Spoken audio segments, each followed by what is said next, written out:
Alhamdulillah, wassalatu wassalamu ala sayyidina Muhammadin wa ala alihi wa sahabatihi ajma'in wa tabi'ina lahum bi ihsanin ila yaumiddin, amma ba'du. Para santri sekalian, sahabat Al-Quran yang semoga Allah subhanahu wa ta'ala muliakan. Alhamdulillah, pada pertemuan pekan kemarin, kita telah menuntaskan bab mislain, mutaqaribain, dan mutajanisain. Adapun pada pertemuan kali ini, biiznillahi ta'ala, kita akan memasuki bab baru, yaitu aqsamul mad, pembagian mad. Penulis rahimahullah, beliau berkata, wal maddu asliyu wa far'iyyu lahu, wasammi awwalan tabi'iyyan wahu. Mad terbagi dua, yaitu mad asli dan mad far'i. Dan namakanlah yang pertama dengan mad tabi'i. Penjelasan. Menurut bahasa, mad adalah ziyadah, yang artinya menambah. Adapun menurut istilah, mad adalah ittalatus sauti biharfin min hurufil maddi wal lini atau biharfin min harfil lin faqat. Memanjangkan suara dengan salah satu dari huruf mad dan lin atau dengan salah satu huruf lin saja. Dan mad ini terbagi menjadi dua, yaitu mad tabi'i dan mad far'i. Kemudian penulis rahimahullah, beliau berkata, ma la tawakkufun lahu ala sabab wala bidunihil huruf.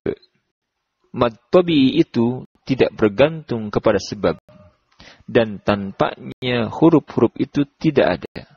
Maksudnya tidak terbentuk kecuali dengan keberadaannya. Sahabat Quran sekalian, bait di atas mengisyaratkan kepada kita pengertian di mad tabi'i, sebagaimana pengertian secara istilah bagi mad tabi'i tersebut, yaitu huwa alladhi la yatawaqqafu ala sababin kahamzin aw sukun, yang tidak berdiri sendiri ataupun terjadi di atas sebab tertentu seperti hamzah atau sukun. Kemudian penulis rahimahullah, beliau berkata, bal ayyu harfin ghairi hamzin aw sukun ja ba'da maddin fattabi'iyya yakun. Tetapi huruf apa saja selain hamzah dan sukun yang datang setelah huruf mad, maka ia adalah mad tabi'i. Mad tabi'i tidak bergantung pada sebab. Maksudnya tidak berdiri atau tidak terjadi di atas sebab tertentu seperti hamzah atau sukun, sebagaimana keadaan pada mad. Akan tetapi mad tabi'i terbentuk dengan adanya huruf-huruf mad. Kemudian penulis rahimahullah, beliau berkata, wal akharul far'iyyu mawqufun ala sabab kahamzin aw sukunin musjala. Adapun yang kedua dari pembagian mad adalah mad far'i, yang berdiri di atas sebab, seperti hamzah atau sukun secara mutlak. Penjelasan. Menurut istilah, mad far'i adalah italatu harfil maddi an miqdarihi at-tabi'i lisababin min hamzin aw sukunin. Memanjangkan bacaan huruf mad lebih dari kadar panjang mad tabi'i karena bertemu hamzah atau sukun. Dan pembahasan mad far'i ini akan kita bahas secara rinci pada bab hukum-hukum mad, insyaallah. Kemudian penulis rahimahullah, beliau berkata, hurufuhu salasatun fa'iha bil lafdi wayi wahya fi nuhiha. Huruf-hurufnya ada 3, maka fahamilah. Dari lafad waw, alif, ya. Ada pada nuhiha. Maksud dari bait di atas, bahwa jumlah huruf mad ada 3, yaitu alif, ya, dan waw. Yang semua huruf mad tersebut terkumpul dalam ungkapan nuhiha. Hal ini sebagaimana firman Allah di dalam Quran surat Hud ayat 49. Tilka min amba'il ghaibi nuhiha ilaik.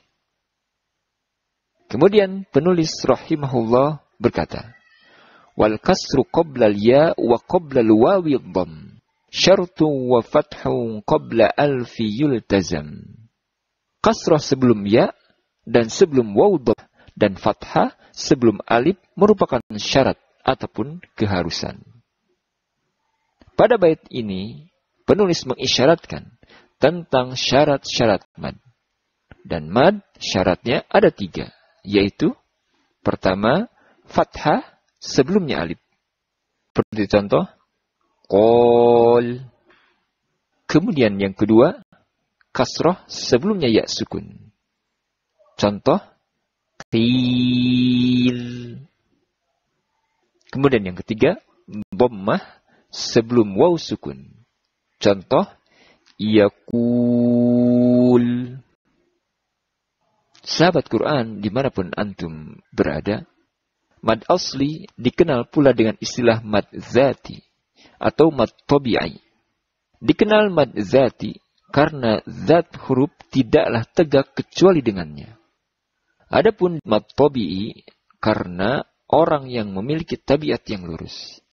Maksudnya tidak mungkin akan mengurangi atau menambah bacaan panjang dari ketetapannya. Tempo pengucapan mad. Tempo pengucapan mad asli adalah 2 harokat. Dan dari sisidaannya, cara membaca mad tabi'i ini ada 3 macam. Yaitu, tetap dibaca ketika wasol dan waqaf. Yang kedua, dibaca ketika waqaf. Dan yang ketiga, dibaca ketika wasol, namun tidak dibaca ketika waqaf.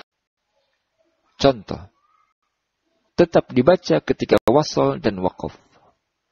Yunadunak, yusikum. Dibaca ketika waqaf.